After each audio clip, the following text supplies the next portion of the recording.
মানে এটা পারতো তো। হ্যাঁ হ্যাঁ দিচ্ছি।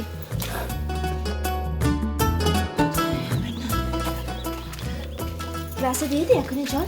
আসুন না পরে দিও। আসুন আসুন স্যার, আসুন বসুন, ওইখানটায় বসুন বসুন। আমি না হয় বসবো, কিন্তু আমার গিন্নিটি তো নিচে বসতে পারবে না। কেন? যা ফুলেছে তাতে মনে হচ্ছে বেরি বেরি হয়েছে। আর বলো না গো, সব সময় আমাকে মোটা মোটা বলে খোটা দেয়। দুনিয়া রাজ্যে ভালো ভালো খাবারগুলো আমাকে এনে ভালোবেসে খাওয়াবে, আর মোটা হবো না তো কি হবো? এই শিরিঙ্গি হবো, রোগা পেটটা হবো। আচ্ছা ঠিক আছে, আপনি এখানে বসুন। হ্যাঁ আমি এখানে আমি হাতে খাবার দিচ্ছি, খেতে পারবেন? হ্যাঁ হ্যাঁ পারবো। আচ্ছা ঠিক আছে, বসুন।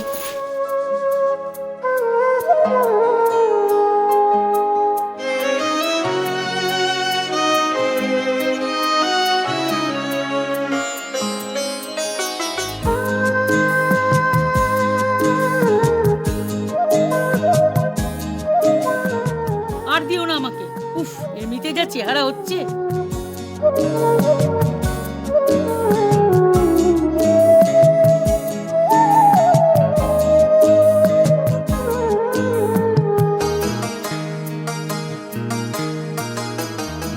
খুব ভালো।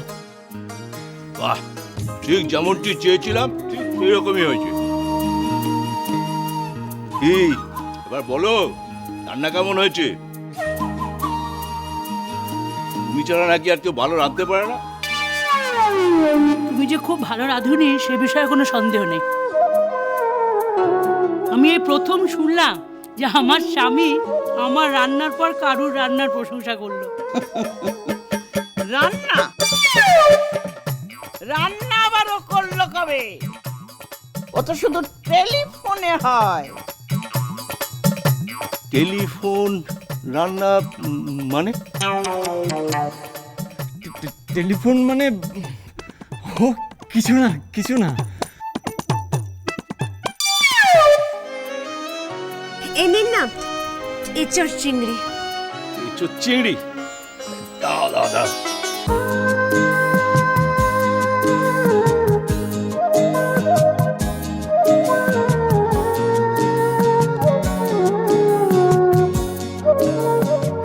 অসাধারণ হয়েছে বৌমা,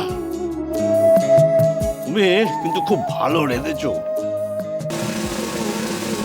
আর হবে নাই বা কেন, এ হলো গিয়ে একেবারে লক্ষ্মী নারায়ণ জুটি, বুঝলে?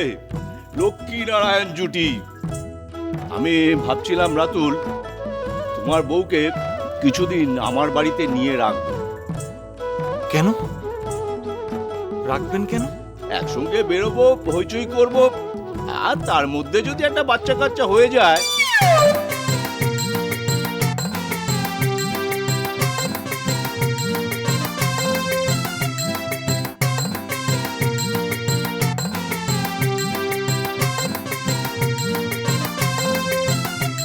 বাচ্চা কাচ্চা ছ্যাঁটা মেরে একদম বাচ্চা কাচ্চার বিষ আমি ঝেড়ে দেবো। বাচ্চা কাচ্চা আলাদা কাচ্চা। তখন থেকে বিড়বিড় করে কি বলছেন বলুন তো?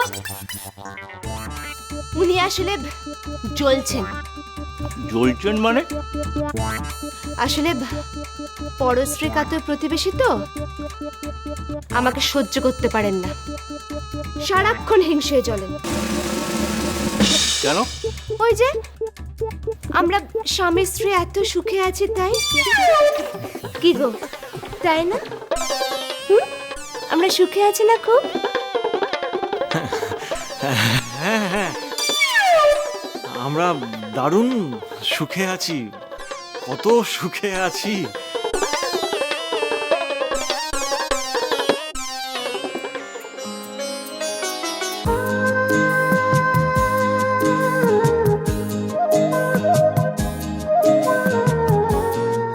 ময়না, হ্যাঁ যাও পানগুলো নিয়ে এসো তো। হ্যাঁ হ্যাঁ আনছি।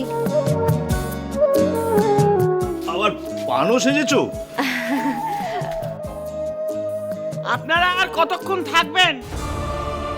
আজ রাতেই তো চলে যাবার কথা। আমি গাড়ি বলে রেখেছি। না, ভাবছি আজ রাতটা এখানেই থাকবো। কেন? শুনলাম এ বাড়িতে আজকে পুজো আছে, আর বৌমা নিজের হাতে নাকি পুজো করবে, পাঁচালি পড়বে।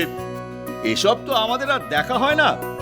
সন্ধ্যা প্রদীপ জ্বালানো তুলসী তলায়, মনে হয় যেন গল্পে পড়েছি। সেই কোন কালে ছোটবেলায় মাকে দেখেছি, আর এসব তো এখন শহর থেকে একেবারে উঠেই গেছে। তাই ভাবলাম এত বড় ধনী ঘরের মেয়ে কত বড় স্বার্থ ত্যাগ করে এখানে বসে আছে।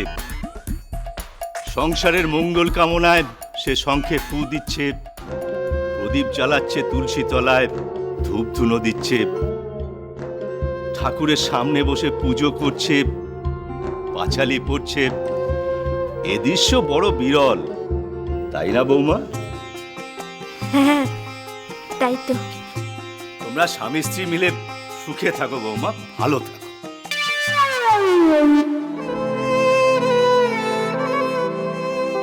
সুখ মাত্র তো একটা রাত, তারপর এখান থেকে আপনারাও চলে যাবেন আর আমিও বেরিয়ে যাব। বৌদিমণি, তোমার ফোন।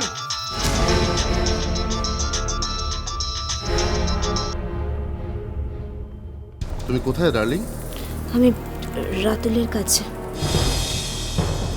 কি করছো ওখানে? আমি একটু আসছি। হ্যাঁ,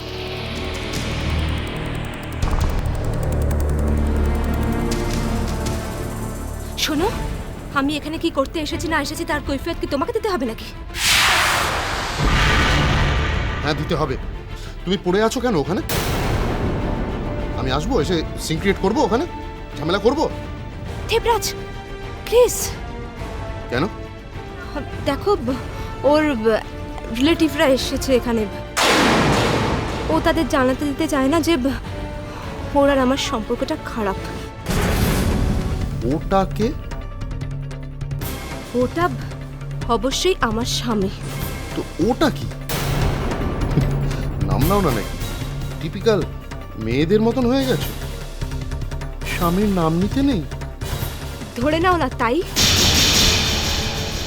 একটা রাতের তো ব্যাপার, তাতে যতক্ষণ স্ত্রী ধর্ম পালন করা যায় ততক্ষণে করি। শোনো, রাত কাটিয়ে নাও, কিন্তু রাতুলের ঘরে না। আর I don't want to listen যে তুমি সারা রাত রাতুলের ঘরে ছিলে। হোয়াট? কি বলছো তুমি? তোমার এত বড় স্পর্ধা, তুমি আমাকে ঠিক করে দেবে আমি রাতে কার সঙ্গে থাকবো না থাকবো? রাতুল আমার স্বামী। চুপ করো তুমি। তোমরা স্বামী স্ত্রী হলেও তুমি এখনো কুমারী। তোমাদের মধ্যে স্বামী স্ত্রীর কোনো সম্পর্কই হয়নি। তাছাড়া Ratul is not your cup of tea. তোমার জন্য দরকার আমার মতন একজন পুরুষ মানুষ, আর রিয়েল মেল। আপনার বয়ফ্রেন্ডের ফোন না? হ্যাঁ, কি বলছে? কিছু না। আমাকে একটুখানি ফোনটা দিন তো।